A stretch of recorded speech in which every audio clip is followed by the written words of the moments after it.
តើអ្នកចង់ឲ្យបទពិសោធន៍និងជំនាញរបស់អ្នកត្រូវបានទទួលស្គាល់ជាផ្លូវការឬទេ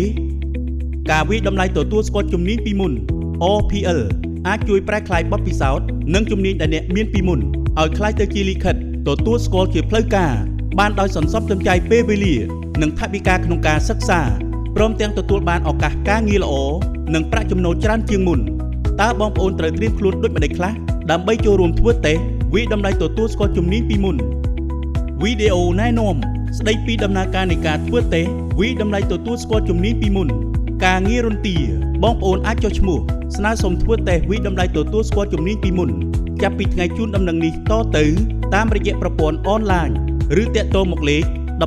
1297ឬមកដាក់ពាក្យដោយផ្ទាល់រៀងរាល់ម៉ោងធ្វើការនៅតាមមជ្ឈមណ្ឌលវិតម្លៃសមត្ថភាពចំនួន9ទីតាំងតាមរយៈ QR Code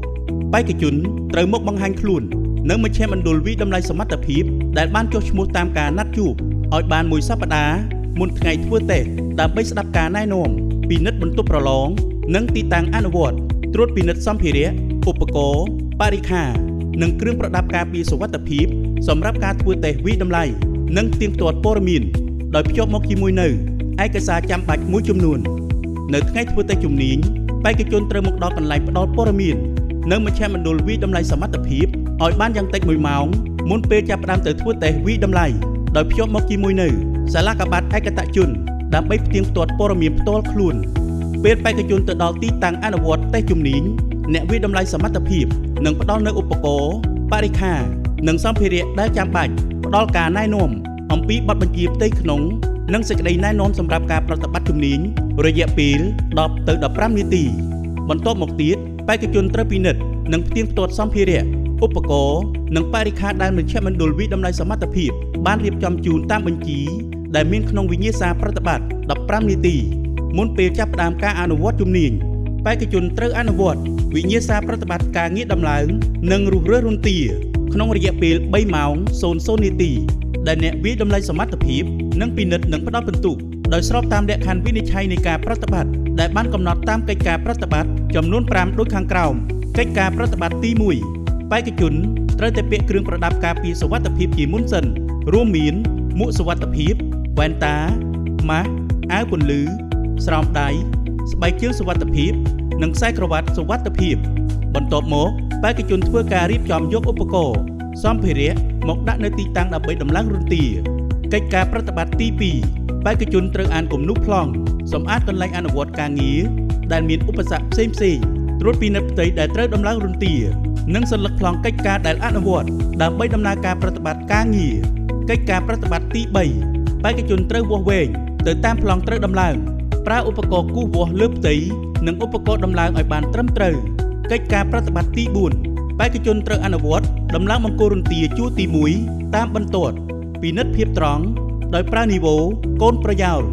ដំឡើងដៃខ្វែងជាទ្រនាប់ឆ្លងដើម្បីបង្កើនភាពរឹងមាំដាក់ជណ្ដើរឡើងលើគ្រោងរន្ទាដាក់ក្តារដើរលើគ្រោងដេកដំឡើងរបាការពារជុំវិញជាន់ធ្វើការនិងពិនិត្យរន្ទាក្រោយដំឡើងរួច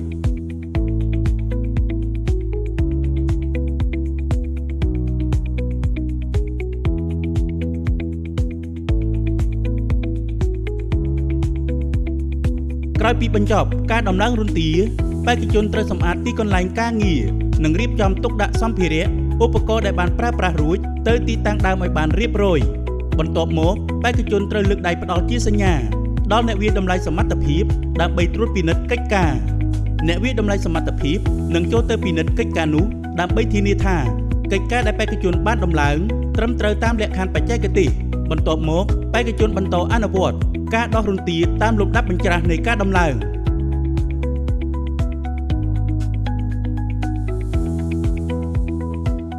កិច្ចការប្រតិបត្តិទី5បេក្ខជនត្រូវសម្អាតឧបករណ៍បរិក្ខារកន្លែងអនុវត្តការងាររៀបចំទុកដាក់បរិក្ខាររន្ទា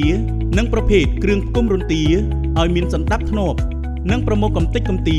ដែលសេសសល់យកទៅចោលឲ្យបានត្រឹមត្រូវមុនពេលលើកដៃបញ្ជាក់ថាបានបញ្ចប់កិច្ចការរុះរើរន្ទាអ្នកវាតម្លៃសមត្ថភាពនឹងចូលទៅធ្វើការត្រួតពិនិត្យកិច្ចការរបស់បេក្ខជនដើម្បីធានាថាកិច្ចការដែលបេក្ខជនបានអនុវត្តត្រឹមត្រូវតាមលក្ខខណ្ឌបច្ចេកទេសបន្ទាប់ពីបញ្ចប់ការអនុវត្តវិញ្ញាសាប្រតិបត្តិអ្នកវាតម្លៃសមត្ថភាពនឹងពិនិត្យកិច្ចការរបស់បេក្ខជននិងសម្ភាសន៍បេក្ខជន រយៈពេល15នាទីក្រោយបញ្ចប់ការសម្ភាសន៍អ្នកវិតម្លៃសមត្ថភាពនឹងធ្វើការសម្រេចចិត្តថាបេក្ខជនមានសមត្ថភាពឬមិនទាន់មានសមត្ថភាពតាមលទ្ធផលនៃកិច្ចការដែលបេក្ខជនបានអនុវត្តបេក្ខជននិងអ្នកវិតម្លៃសមត្ថភាពត្រូវចុះហត្ថលេខាទទួលស្គាល់លើលទ្ធផលនៃការវិតម្លៃសមត្ថភាពនេះមុនពេលប្រគល់ជូនទៅមជ្ឈមណ្ឌលវិតម្លៃសមត្ថភាពដើម្បីចេញវិញ្ញាបនបត្រគុណវុឌ្ឍិជំនាញមជ្ឈមណ្ឌលវិតម្លៃសមត្ថភាពនឹងចេញវិញ្ញាបនបត្រគុណវុឌ្ឍិជំនាញជូនដល់បេក្ខជនតាមលទ្ធផលរបស់អ្នកវិតម្លៃសមត្ថភាព OPL ធ្វើឲ្យបទពិសោធន៍និងជំនាញរបស់អ្នកក្លាយជាវិញ្ញាបនបត្រដែលមានការទទួលស្គាល់